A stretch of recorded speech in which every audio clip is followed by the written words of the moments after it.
नमस्ते, मेरो नाम मुना गुरुङ, म लेख्छु, अनुवाद गर्छु अनि आजको यो आज हैन अहिलेको यो एक हप्ते लामो कैलालीदेखि 12 सम्म भन्ने 20 वटा थारू बाल कथाको किताबको विमोचन महोत्सवमा तपाईको साथ दिँदैछु। सो आज चाहिँ हाम्रो 5औं दिन हो अनि आज चाहिँ हामी हमर दुदु अथवा मेरी दुदुलाई सेलिब्रेट गरिरहेछौँ।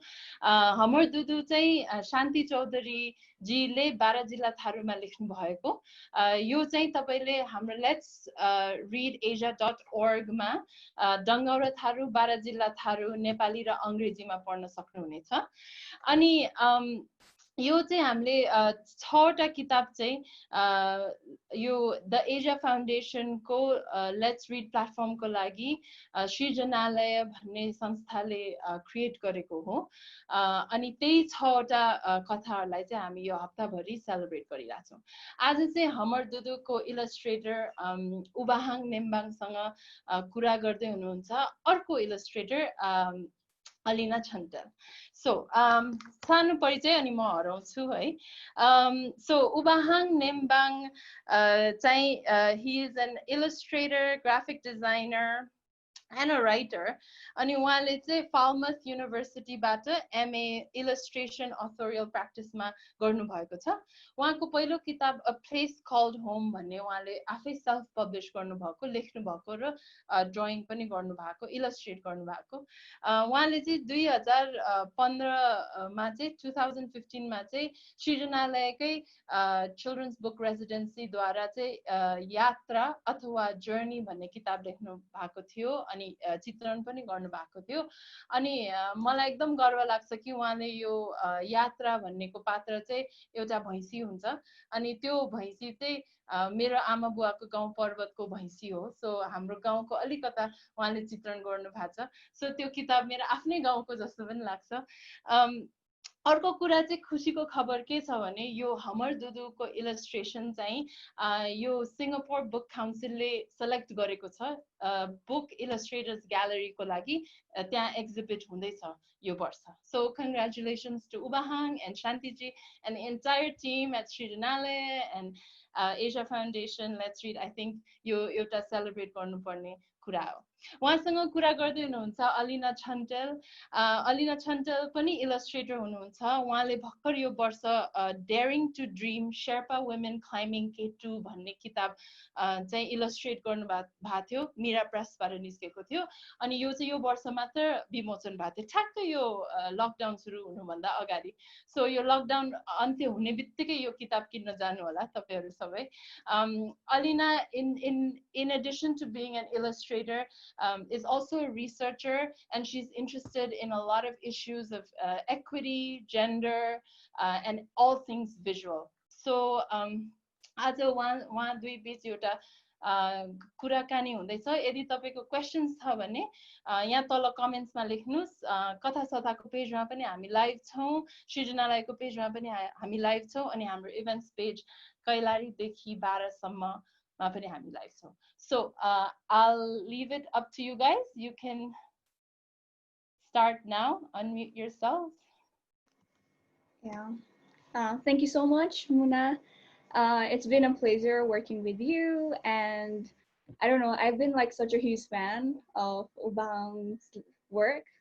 When I first encountered your work and I think your final BFA project, I think I just love those visual things that was really inspiring for me myself, and try myself to, I don't know, become an illustrator someday. And it was really helpful. So I firstly like to welcome you and congratulate you as well. Congratulations for getting selected for Singapore Book Council. I think they are showcasing book illustration gallery for 2020. And congratulations for completing Hamara Dudu as well. It's such a, like, I don't have the physical copy, but I can't wait to get it. But I did read your all the PDF files, and I have to say it's so beautifully done. And so, yeah, so let's just start our conversation.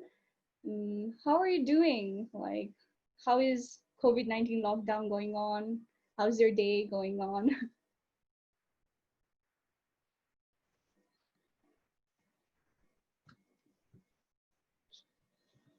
Mm,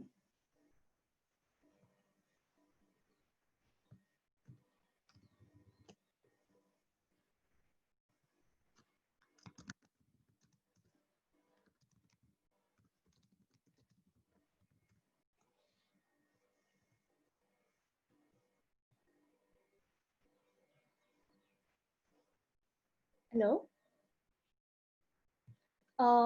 Sorry, I don't think we are getting your audio. Yeah, I think you need to check on your computer mic or something. Not really? Yeah.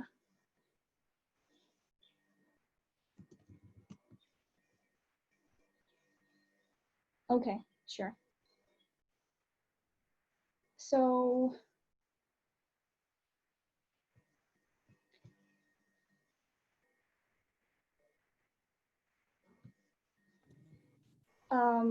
like, sorry, we have a little bit of technical difficulties, but I'll show you guys, like, share a few of his work from Hamara Dudu in the meantime. How about now? Can you hear me now? Yeah, we can hear you.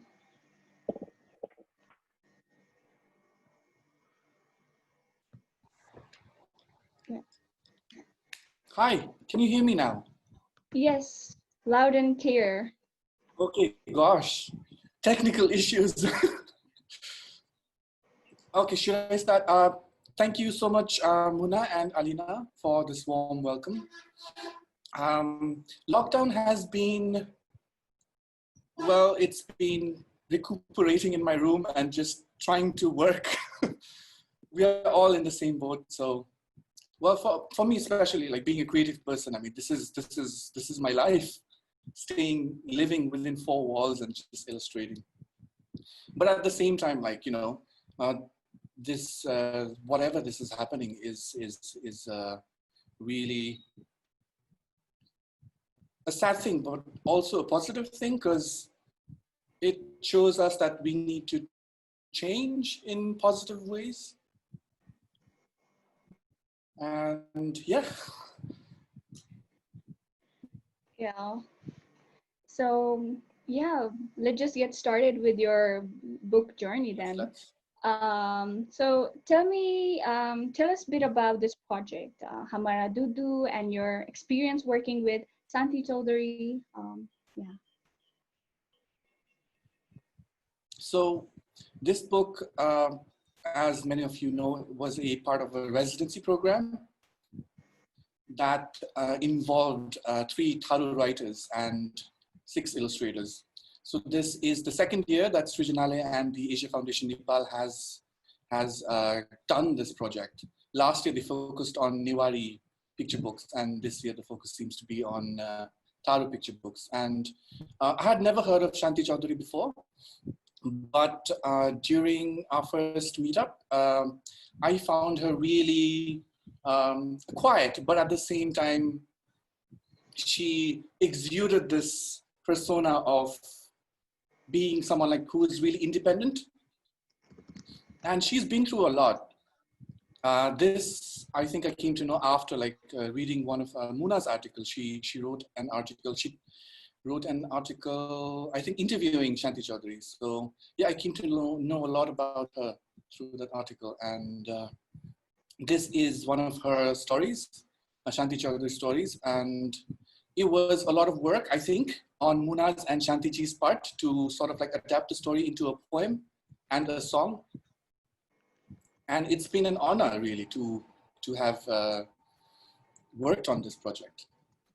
Yes. Is this your first encounter with Tharu culture?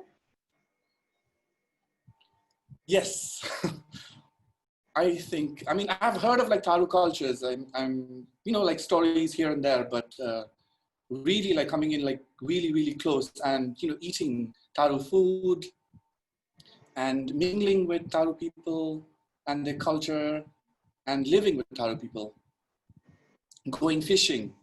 Gosh, we did a lot of things at the residency. So yeah. So this book is so like culturally rich, Bunny, and it showcases experience of Tharu women and their lives. So like what kind of challenges as an illustrator did you face like to actually portray that, you know, to feel something and to illustrate something? I think it's sort of a difficult challenge that maybe upcoming artists they face. Tell me about your own personal journey on this. On this book particularly? Yeah. Okay. Well, I have a fair bit of experience with children's picture books. So this book was, it was all right. I mean, but at the same time, like I had to remember like things about like representing Tharu people as they are, and not, because sometimes like when you're illustrating and you can go a bit like overboard and make things like too pretty or, you know, sugarcoat things. But with this book, I think I had to be a bit more aware of taking such liberties. And overall, this book spoke to me on an emotional level, because it's about, you know, a daughter and about her childhood growing up with her mother, which is like, you know, it's everyone's stories in a way. So in that regard, representing like the Tharu aspect of the Tharu culture in the book was not that much of a challenge as like doing it emotionally. Like, you know, it should make someone feel that connection, right, between a daughter and a mother. So that was like my focus on this book. Yeah. Usually when I'm working, like I found like creative people actually relate to like their own personal experience and try to connect to the work they are doing. Like how is your own process of being as a creative illustrator? How is your own process? How Being a would you creative describe your own process? Yeah. Sorry, could you repeat the question, Alina, please? Yeah, sure. How would you describe your own personal process of coming up with ideas for illustration for a book, like maybe in general? So this is a very vast question. When it comes to picture books, I think if you're writing and illustrating the picture books, then, well, it comes from a very personal space for me. Speaking from my own experience, I tend to be more attracted towards stories that have a bit of magical realism at the same time. Not exactly like, you know, a story that explains a moral, like, you know, do good or don't lie or something. So I'm more attracted towards stories that are more open-ended. And sometimes they could have political or environmental themes like running through the stories, but it's not really like clear, blatantly clear. Mm-hmm. So when I illustrate, I try to illustrate in such a way that the viewer or the reader like almost like participates in the illustrations, because I feel like that's really important, because at the end of the day, like, you know, you don't want to be making images and just that. You want someone to like participate like effectively, right? So that's what I really try to do with my work. When it comes to editorial illustrations, it can be a bit different, because you already have like a set of guidelines, and then there is someone else's text that you are making visuals for. So it's like different for everything. But maybe like coming to terms with like concept for me, I am usually, like I've already like pointed out, I like to not make things like too clear. Like I like a bit of like abstraction and surrealism in my illustrations. Yes. Back at you, Alina. Thank you so much. I had this like really curiosity, because like I'm like a beginner in this illustration journey and all. There's a bit of a conflict every time when you're actually doing your own personal project and you're doing some other collaborative project, especially. How do you balance that? Because I don't know, I think both of them have like bit of a challenge and opportunity at the same time. But as an experienced illustrator, how do you describe those things? Well, you know, coming from me, not that I'm the best example, but I've like tried to juggle full-time work with like freelance illustrations. Not the best lifestyle, not enough sleep, but I just wanted to see like, you know, how far I can like push myself. But I think it's really, really important to not only like, you know, do your own, it's nice to do your own like personal stuff, but sometimes I feel like it's really important to work like commercially, like, you know, because in that way, like people see your work and you get a lot of feedback, which is very, very important as an illustrator or any creative person really. Because you can always work at your own stuff when you are in the confines of your home or when you have like time. But with commission work, well, you know, it pays the bills and you can support yourself doing that. And then you can support your personal work as well, which is what I've been doing. Yeah, creative work stuff-wise, like, you know, put equal amounts of like focus on like both. I think it's good to like set aside like, you know, timetables. Like 3 hours I'll work on commission work, and then the rest, like, you know, I'll try to focus on my work. I think you can like effectively divide your time doing that. True. Like how, like, I would ask you some of the challenges when working collaboratively with other person and working in other person's ideas and concepts, and like those conflicts, and how do you like come into like middle ground or something like that? That is a really tricky subject. But I don't know. Well, I haven't had like any bad experience with like any client. Thank God, like, you know, touch wood. I think it's more to do like when you, because the storyboarding or the sketch process that I usually refer to, like, you know, the beginning, the preliminary stage is the most important, because you need to clear all your doubts, like from both the parties, from your point as an illustrator and from their point as a client. Like clear everything out and then like move one step ahead, because that's the only way you can like omit such problems if they, you know, do show up. At least like you have like discussed it. Otherwise, yeah, you could be in a thick soup. Yeah. Like, okay, let's just go with another, like, I'm really curious about your creative process, because there's like this very your Ubahang style. I mean, like, there's like specific colors and the moods and the medium that you use. Especially, I think they are like watercolor style. So how do you come up with these ideas, and which medium to use at what part, sort of thing? Should I share like a video or something? That would be Sure. for this book, specifically. I took a lot of videos, which might be fun to see. Yeah. Oh, not this. Which one was it? So anyway, let me just start with this storyboard thing. So, you know, a storyboard for a picture book always has to be done. With me, sometimes like I feel like even Shara pointed it out. Sometimes like, you know, there's a specific like vision of mine that doesn't really change much.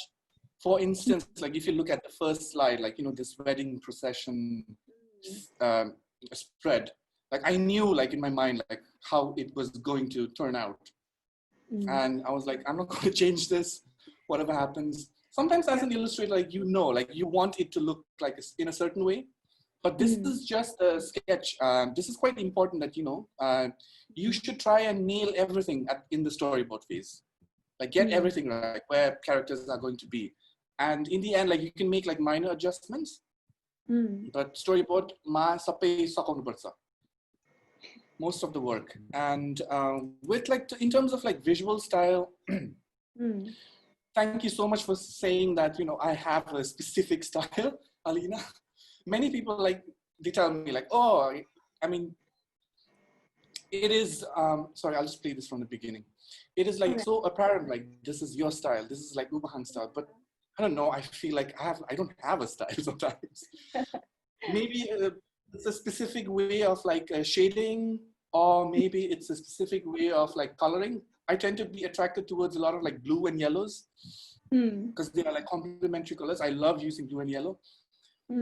But for instance, in this book, I kind of challenge myself to combine the traditional watercolor style with digital work, because digital is, when starting out, it was very difficult for me, but then it is a very versatile medium, and you can do a lot of detail work because you can really pinch and zoom in and do a lot of detail. So yeah, this was an experiment with combining watercolor and digital. I'm just happy that it turned out the way it did, because I was a bit scared, oh my God, will this work out or not? But then, yeah, I think there's this artist I really like. I think I consider him as one of the best watercolor artists. His name is Joseph Zbukvich. According to him, if you are not confident in watercolor or even in sketching or anything, that shows in your work.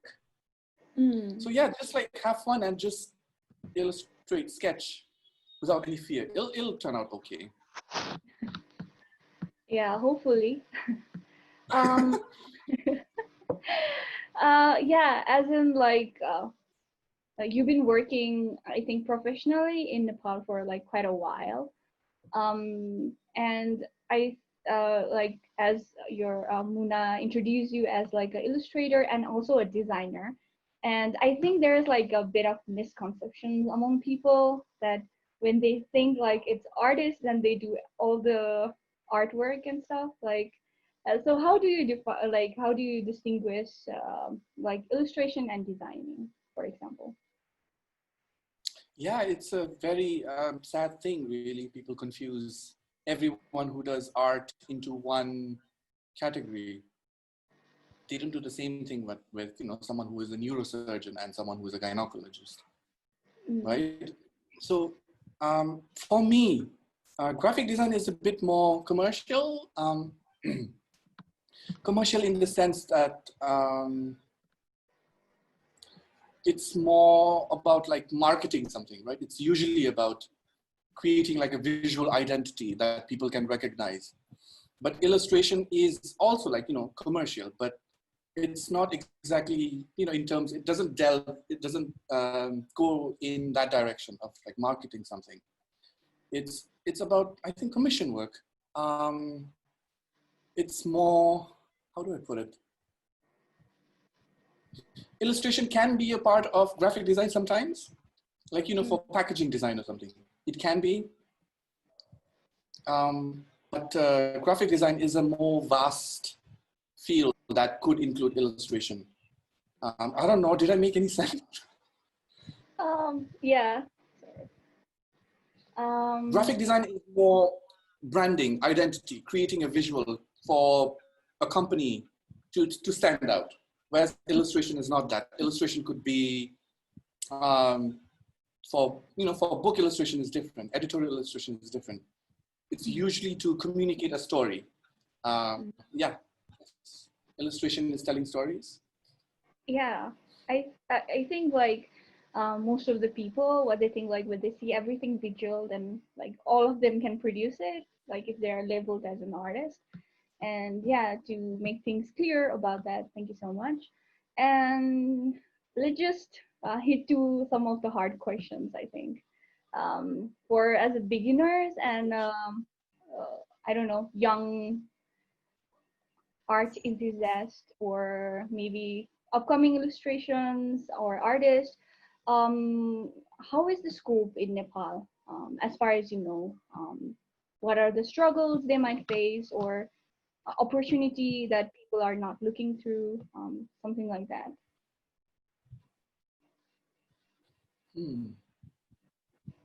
I think, well, this is my view. With many things being so centralized in Nepal, because as an illustrator, I feel like you can work. I mean, but at the same time, you have to be like based in Kathmandu. Like many things are so centralized that you have to be in Kathmandu to do certain things. But at the same time, I feel like there's a lot of opportunities in Kathmandu. There's so many things you can do as an illustrator.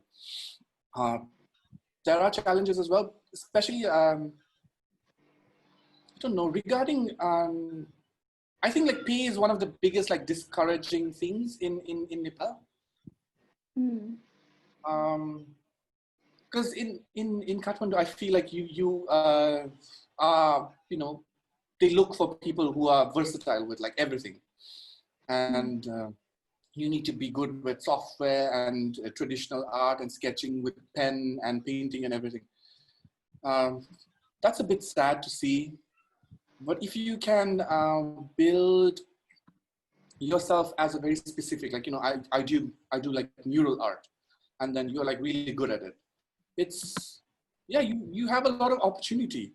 I mean, I could be wrong. I mean, no one should stop you, but I think it comes to it comes in the end, like how good you can market yourself. So there is a lot of opportunity. It's just that a lot of things are very disorganized, and it can take an artist a bit of time to like waddle through everything. But a good question to ask yourself, like if you're still in university, is like, what do I want my focus to be in? Like it could be one thing, or it could be like many things, and then start building a circle, or show your work to people, like make like LinkedIn accounts and this and that, and make an amazing portfolio while you're at it. Because you have to start there. The more bridges you build, then it will be easier. Like once you graduate, it'll be easier to find your way. Yeah. Thank you so much. I hope like people won't get discouraged and like continue. No, there's no, Yeah. Don't get discouraged. Just, but it's always good to be prepared, right? True. Always good to be prepared. I mean, you don't lose anything by being prepared. So yeah, build a portfolio. Like while whoever is starting right now, like make a portfolio, make an amazing portfolio while you're at it. This will help you, and show your work to everyone. True. Yeah. And do you find like any differences in terms of opportunities when you were just starting and like now? I think it's already been more than 10 years of the illustration born of. So what kind of changes do you see? Well, I think it's been 2015, so maybe like give or take 6 years. I think like there's been like more work, Aile, which is nice, because before I felt like illustration was still, it's always been like a growing thing, right? Like illustration and graphic design. But now it's like this, you can see it like everywhere. In Kathmandu. Kathmandu is, I don't know, it's being a more artsy city like day by day. There's lots of companies, like new graphic design companies, studios like coming up, which is a good sign, which means that there's a growing demand for creatives, and yeah, that's my experience. I think it's grown quite a lot throughout the years. Before it was just like book publishing, and it was there were just a few avenues, but now like there's like product design, there's jewelry design. Gosh, there's like so many things, which is a good thing. True. Yeah. So like there are like different questions coming in, and I think that maybe I could ask you some of them. So here is one question from Sneha, and she's like, how did did you or do you find your own style? Like, how did you develop your style? Again, coming to yeah, the word style. I don't know, this is probably the 1000th time I'm saying this.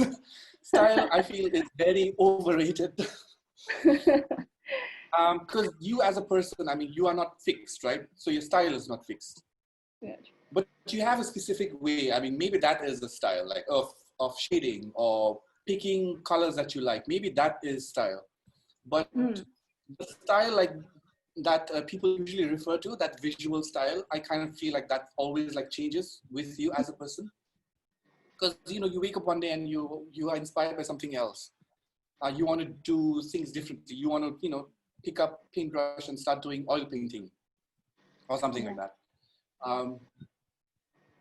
For me, so you know, describing style in terms of like, in terms of liking specific colors, I think it comes to like personal preference. Like, you know, I just like those colors. They just make me happy or something like that. If that's a valid response. Or shading, like I like doing a lot of shading, especially with, I think this video is over. Just close this. Yeah. Okay. We can like share one of your book page as well. Should I? Yeah. What do I I can have? do that. I think I can like. Should I play another video or what should I show? It's up to you. Or should I just like open up the page? Oh, I have the book as well. Maybe we can just play this. Yeah. Oh, sure. Is it being shared, the screen? Yes. Actually, okay. I'm trying to share it, so yeah. Okay. Is it okay if I do it? Yeah, sure. So in terms of like shading, like even if you look at this, there is a specific way like I like to shade, but then it sort of like changes at the same time with every project. But there is like a connecting thing, like, you know, oh, this is like how he likes to, you know, there's a lot of contrast that he likes to do. Like someone can see that. But then in terms of like visual style, again, like I feel it always like changes. Sneha, I hope that answers your question. Yeah. I think your screen is not shared. Can you do that? Okay. I just really. Yeah. Yeah. Meanwhile, I think when I look at your like when people say like style, I think like when I first saw your picture book, A Place to Call Home, and then like the present current book, I think it has changed in terms of what kind of medium that you use and how you draw a person and the color schemes that you use. But I think it has to do with this constant mood, the mood that you're trying to present. I think it's like been so constant for me personally. When I look at your work, it's like I know it's like Ubahang Limbus because this like I don't know, it's like the particular feel to your work, even though you're using different, different like, I don't know, medium or something like that. I think it's something like as an observer, we tend to notice. And as a I think a creator, yeah, for creator, it's more intuitive. I don't know. Well, that's you've put it like really nicely, I think, better than me. But I think I was talking more about like the technical aspect and you were talking more about the feel of the work, right? True. So yeah, I think, yeah, I guess, I think I really like to paint, I don't know, my work, I feel it's more, there is like a certain sense of like mood or something. And that's what I'm going for really. So you guys can see it. Yeah. I think it's very observable. For like, I don't know, maybe for people like me who are like obsessed with their work or sort of thing, but yeah. Stop it. Okay, like we have like questions coming up, and I would like there is Rishi Amate is asking a question. How do you collaborate? Do you find the writers and creative people, or do they find you?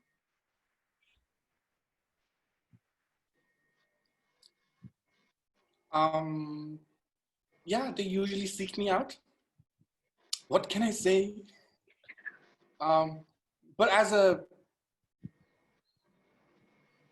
an illustrator, you know, it's you put out your portfolio, and then that's how it usually works. Someone sees your work, and then if they like it, they will come to you. That's how it is in the creative field. But sometimes, yeah, it's always good to collaborate with someone. Like, you know, if you have a brilliant idea, just, you know, tell someone. If you're, like for me, I think I'm not a very good writer, so I tell my writer friend, like, you know, come up with the story, and then maybe we can create a book, or, you know, these collaborative projects. Yeah. Can you like share one of the favorite page from your book? So the favorite page has to be, I think, the first one, because I really like slaved over this. I was like all night. I was up. I was like, I have to get this this look, whatever I'm going for. Because I knew that I wanted to do like something with like watercolor, but at the same time, like I didn't have a scanner then. I know this is a stupid excuse, but I was like, if I do digital, like, you know, I can go in, I can do all these like minute details, and if I make a mistake, I can, you know, it's easy to work out. And then one of my inspirations, I think, for this was this. His name is John Klassen. He's this amazing Canadian illustrator. He has written books like "This Is Not My Hat," "I Want My Hat Back." It's like a series, but then he combines. So this is called a digital collage, right? What I did. You make textures out of like watercolor, and then you scan them separately, and then you can just use them like anytime you want. You can add them like digitally, and you can change the colors. It's so free and fun to use and learn and do the style. Anyone can pick it up. So yeah. At the same time, the theme about this page particularly is this whole idea about, you know, someone getting married, with themes like, again, like, you know, things like child marriage comes into question. Without making it too dark, I still wanted to make it like this joyful. That's why I've added a lot of like these bright colors. Yeah, the emotion, the word that I kind of like connected, because with me, like sometimes, or most times, when I do storyboards, it's usually an image that comes to mind with a specific like emotion. So for this, it was, you know, celebration. So I had to make something to do with like celebration, jubilation, or, you know, these like bright colors. And yeah, this is what happened in the end. Also, I like the first page because it's sort of like this panoramic. If you look at it, it's like a huge panoramic spread that starts from the title page and, like, you know, sort of like introduces the story in a way, if that makes sense. Yeah. And I actually noticed that you kind of have this, I don't know, there is like some parts of your work has like really intricate details, and then there's this part that's so loosely and vaguely displayed. And tell me about like, I don't know, I'm just curious, how does it come up in your own creative brain to do this? Well, I think from a technical standpoint, this is more like a technical question. For me, I wanted to draw the eye more towards, you know, the palanquin and the dancer. I think that's more clear when someone looks at the image for the first time. And I mean, the background is important and all, but sometimes when you put a lot of like detail in the background and the foreground, the viewer like can get very confused because they don't know what to look at. And it can be very, you know, it's just too much information. So yeah, this was purely from a technical standpoint that I wanted the background to be very like fuzzy, almost like it's out of focus. Maybe that was Yeah. the look I was going for. But then, you know, okay, this is where I want you to focus on. And then you do those bits in more detail, per se.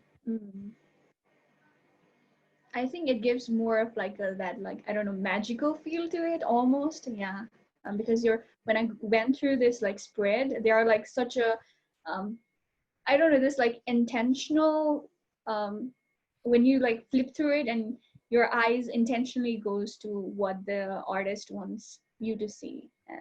But then apart from them, it just looked very magical for me. Oh, thank you. You know what? Sometimes when I find some shapes difficult to illustrate, I just put them in the background and I just make them really fuzzy because I don't know how to illustrate them in detail. So that's a cheating thing that you can do. Yeah. Yeah. That What would else? be. Yeah, we have a new question for, I think Soren Ski. I don't know how to pronounce. I'm sorry if I butchered your name, but is Instagram good enough for a portfolio or professional level, national and internationally? So he's talking about portfolio. Gosh, go for Instagram. I mean, isn't that the biggest thing of our generation? Everyone's on their phones 24/7. What else? I think Instagram is quite versatile because you can post like videos at the same time. Because you can show your work process, which is you can't do that with fixed mediums like pen and paper. I mean, you can't. You can just show the final work. But then Instagram, you can just, you know, you can be anywhere in the world. All you need is an internet connection. Yeah, way to go, Instagram. And there's a lot of, I don't know, well, during my time, there was like, oh, if you don't have a website, then you're not like professional or whatever. All these like stupid questions. You don't need a website. You just need Instagram. Just, yeah, I'm like advocating Instagram, gosh. But any like social media platform is good. It's good to show your work. Yeah. Definitely, go for it.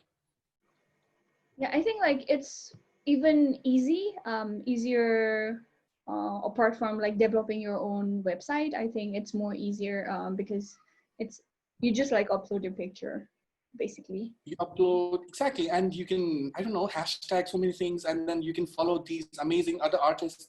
You make a lot of connections, right, through Instagram, which is, yeah, the important thing. And you get a lot of work as well. I mean, I've got a lot of commissions through Instagram. Yeah. So go for okay. it. Okay, there's like another question as well. Like during this lockdown, have you done any work that is your own personal work rather than commission work? And in a time like this, where do you find motivation to work on your own project and how do you focus? So, interesting question. this is a very important question because as creators, we need to focus on our own personal work because it can be very draining to only do, you know, commission work. I know that it helps you, like, you know, pay your bills and whatnot, but it can get very draining. I mean, this is what I have felt throughout the years. That's why, well, talking about this lockdown, yes, I always like try to set aside some time for personal work. Even though like I haven't got to do a lot, it's still like, you know, sometimes you just want to like be like, you know, I'm not going to do any more client stuff. I just want to sit down and just relax because with your own work, there is no pressure. You can just take your time and just make something for yourself. And it is quite important that you do that as a creative person. I can't stress how important that is, because in the long run, it helps. You don't forget your own work, right? In the long run. Yes, I mean, working for others like does improve your style and this and that, but don't neglect your own ideas. I think that's what I wanted to say.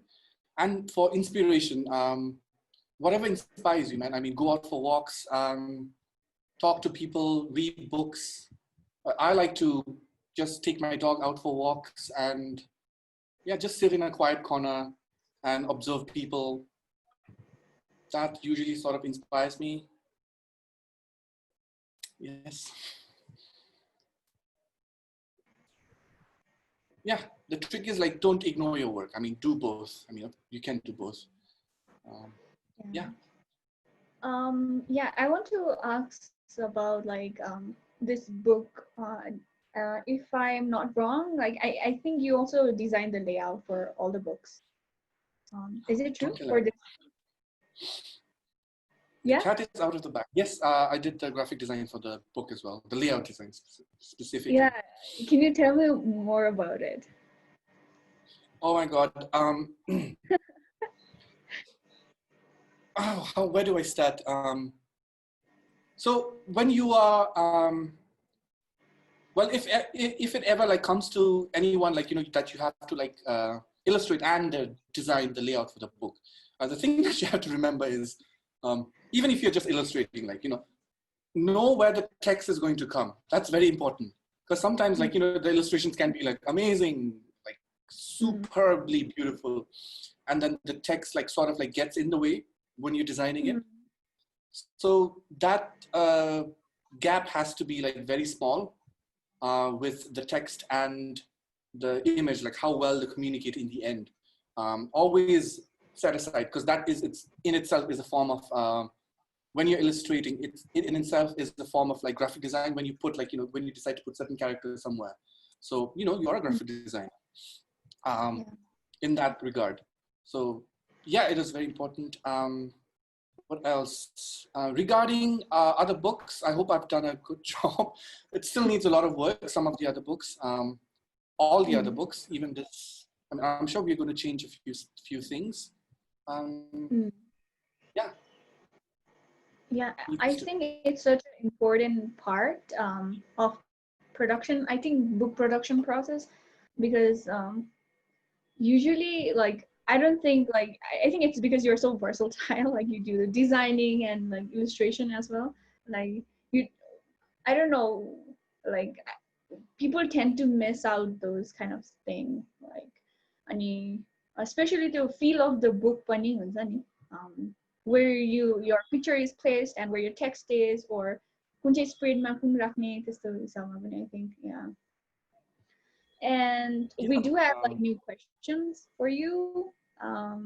So can you share or show some of your portfolio beyond book illustration? We'd love to visually see your gradual development over the years. Yeah. Okay. Anyway, portfolio, I'm just going to show my website because that's the only thing I have like organized. Is that okay? Yeah, I think so. So is it showing up? I hope it's showing up. Yeah, we could see. Can I talk? Yeah. So, you know, maybe this can highlight the gradual evolution of my work, per se. Yeah. So this was the first picture book that I did. It's called A Place Called Home. It was for my BFA exhibition. I just really wanted to do a book. I think like Bandana's work sort of like inspired me. Thank you, Bandana. I was like, Bandana's done a book. I have to do a book as well. I've always wanted to do a book. But the funny thing is, like in KU, I just had no idea that, you know, it would someday like lead to this stage, writing books. But thanks to the illustration classes and our library, that was a lovely place to like hang out and read books. I came across this amazing picture book by this Korean writer. I just don't know the name. It was about a bird, and then it was just this amazing story about this bird teaching. Like someone puts, she gets, I don't know, what was the story? She raises like someone else's, like, you know, baby. And then even though it isn't hers, like she does not know how to fly, she sort of like teaches the bird how to fly in the end by sort of like jumping, and then, you know, the end is kind of like sad at the same time. She sort of like, she dies basically. But then her offspring, like, you know, learns how to fly. That was quite beautiful. So that was my first like contact with picture books, really. To say a few words about who inspired me, has to be Chhantel. Has played a huge part in my illustration process, because he does a lot of like magical realism stuff, and his book, The Arrival, is an amazing graphic novel which has played a huge part in some of my work. Because even you know, being inspired by Chhantel, who does not like to show in his images, like, you know, he doesn't like to do things directly. Like, he shows it in this very indirect way by putting like symbols, and that's how he likes to tell his stories. And yeah, I mean, I've been a huge fan, and I try to copy him in some ways. So these are some of my first works. So this entire book was done on French cartridge, and with watercolor. You can see hints of watercolor here and there. And I use like ball pen for the scratch marks. It almost looks like this. I really like how it turned out in the end. It has this very like visceral quality. So yeah, this was one of my first picture books, which is very near and dear to me. And the theme that I went with, like, I don't know what's wrong with me, but I like to tell like sad stories. And I think the main character is a dog, right? Well, to tell you the truth, I think this was always like in my mind. I had a dog who looked very similar to Wolfie, the dog in the story. And this was when I used to live so I grew up in a village, and I lived there until like class 7. But then one day, this was when I was in school. This was also during the Maoist insurgency. And we had this beautiful white dog. And then basically one night, some Maoists came to our house, and then like my dad, the next day, he was like, you know, this is like too risky to stay in the village. And he sort of like, we sort of like migrated to where we are now, like in a town where there's like lots of people and it's much more safer. And in the process of doing that, I sort of had to leave my dog behind. So I think that was the sort of like the spark that I really wanted to tell the story. I don't think like any of the story is all like, you know, imagined. There's always an event that sort of like triggers it. This was the second book that I had the pleasure of doing. This was also organized by Srijanale and the US Embassy. And we were lucky to have this like printed, Bandanas in my book, taken up by Fine Print, which is quite nice of them to print it.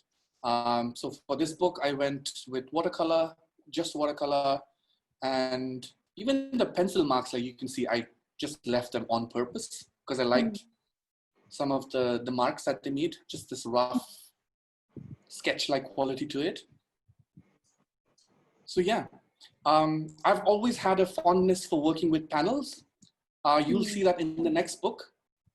So I love working in these like little panels, because it sort of like shows the passing of time in very like quick succession, like something is happening very rapidly. So in a book, when a viewer like looks from one page to the next, there's always like a gap. So when you do this, I sort of like experimented. At the same time, it is true that when you do a lot of panels in a spread, it sort of like slows down time, because, you know, the viewer is almost like they have to like slow down and look at all the little layouts. Yeah. And yeah, I love playing with layouts. Yeah, I think like, Yeah, this is like one of the first book that I actually bought from you. The Journey was like absolutely loved it. Um, yeah. Thank you, Mm. Alina. Yeah, this was my third book. Maybe now I'm thinking more in terms of like abstraction now. Mm. But that could also be because this is like my own like personal project, and these are the stories that I'm usually attracted to.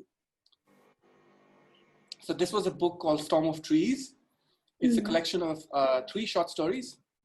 Here, like I've really tried to like go like, you know, not completely like opposite of realistic, but then something that's been growing in terms of interest for me when doing illustrations for editorial of picture books is like, you know, seeking these textures. Textures is something that I really, really like to know and experiment more with. Like in here, you know, you can scan like leaves, you can scan grass, like dry grass, and sort of like have them in your illustration. Or, you know, just experiment with textures. That sort of creates this feel. That sort of creates this feel and helps your story. For instance, for the visitor, I wanted something very light. So the paper has its own texture, which sort of like helped, I feel. Again, here I just talked about layout. So this is one layout that was, that shows like time is like passing by like really, really quickly. And you can use layouts to do that. So yeah, this was a fun book. It was an accordion book, so it would like open up. Because in a traditional, like, you know, a book, like there's always like a middle gap that happens, but in an accordion book there is no such thing because it just opens. Anyway, I hope that illustrated the evolution in my work. Yeah, it's like, I don't know, exam like fun for me as personally, because as a like we can see others people growth and changes, but it's so hard to have that own self-reflection on our own work. And yeah, thank you for sharing, Matt. It's been a pleasure talking with you. And yeah, we also have like sort of a question. The question is, it would be great if you could know, if we could know about how to price for a full rendered illustration for a beginner digital artist. That's the one major issue, and it's painful to see that they are doing it for free. So yeah. How to price one's illustrations, one's works. So this is a very tricky subject. I mean, because when you're beginning, right, it can be very, I guess that's why you are asking me this question. I'm sure you are seeking, like, you know, an answer, okay, you price this much, but that's not usually the case. How much effort have you put in? Maybe that could be a form of sort of like how to evaluate, right? How to price one's works. How much detail is in the works? How conceptually challenging it was. That's very important. The other thing that you can do is how many hours you spent on it. Because, you know, some other illustrator can create amazing works in 1 hour. Doesn't necessarily mean like, you know, someone like me can do that in the same time. So that's quite important. How much time you have put in, how much, conceptually challenging it was, how much like you had to like really, really sit down and think about concepts. Another thing is how many sketches. I always give sketches to the client so as not to avoid confusion. Like, you know, give 3 options if you can. And then according to that, you get a rough idea. Like, you know, I've put in this much effort and you price accordingly. I don't want to give you like a specific amount because that doesn't help in anyone's case. Size is also one thing that you can, that is a criteria. Like, you know, the bigger the size, the more you should charge more. What else? Alina, what do you think? In terms of picture books, I think the amount of copies that are being printed is quite important. If they're printing like 2,000 copies and they give you a specific price, they shouldn't, I mean, you shouldn't accept the same price if they are printing like, 10,000 copies, right? So there and then, like, yeah, I mean, that's all I can think of right now. Yeah. Especially, That's I think also like, one. yeah. Yeah, I was like, Sorry, Alina, you were saying? Yeah, freelancing गर्दाखेरि चाहिँ हुन्छ नि, I think it's sort of like challenge नै हुन्छ जस्तो लाग्छ freelancing, किनभने project wise it's like varies नि त.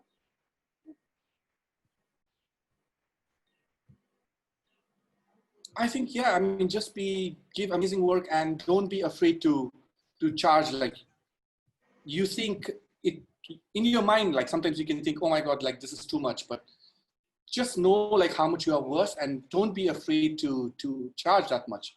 Because I think like that's how it works, right? Even like everywhere, like you charge your highest price and then the client charges the lowest price. And then you come to a mid, yeah, you can do that. That could totally work. At the same time, like something that's been really sad that in Kathmandu is like, sometimes like, I get clients like, oh, like why are you charging this much? Because some other illustrator is charging that much, which is just like, I mean, that question is just ridiculous. Know your worth, stand your ground. Like, I'm going to give amazing work and I charge this much. And yeah, they should understand. Otherwise, you won't enjoy the work first and foremost. And it's just less pay. Like no one wants to work with less pay. Yeah, true. Yeah, I think it's like hard when you're full time, because I think like many people will think twice or thrice to actually jump into arts because it's always challenging, financially, everything. Yeah, I mean, that's why from the start, have an amazing portfolio, show your amazing work, and then say, I'm charging this much. You've seen my work, it's amazing, and don't back down. Yeah, true. Yeah, thank you so much for joining us today, and it's like always I really enjoy talking with you, and yeah, and I do like get into your DMs and like asking you random questions now and then, and thank you for answering them all. Yeah, and is there anything you want to share is there anything you want to share before closing up our conversation today for our audience?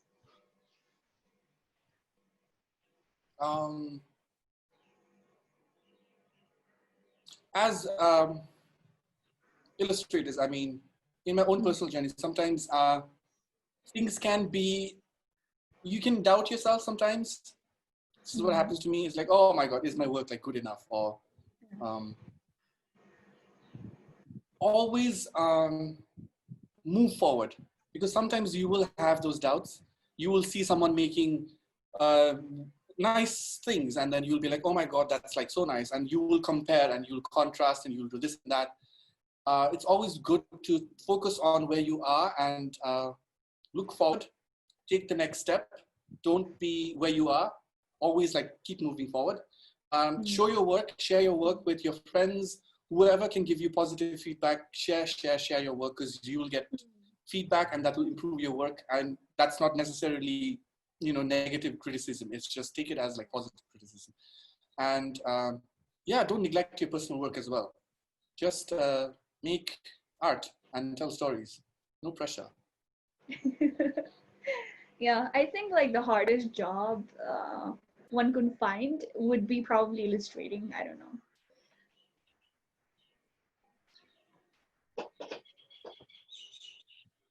Yeah.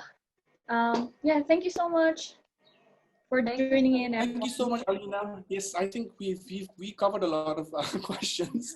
Yeah. Thank you so much for having me. Back to you, Muna. No, thank you so much. It's a joy to have both of you talk. Stay tuned at 5 o'clock. We've got a reading of My Dudu in English by Share. So stay tuned for that. Until then, thank you so much, Alina. Thank you, Ubahang, once again. And I'll see you guys around. Stay safe.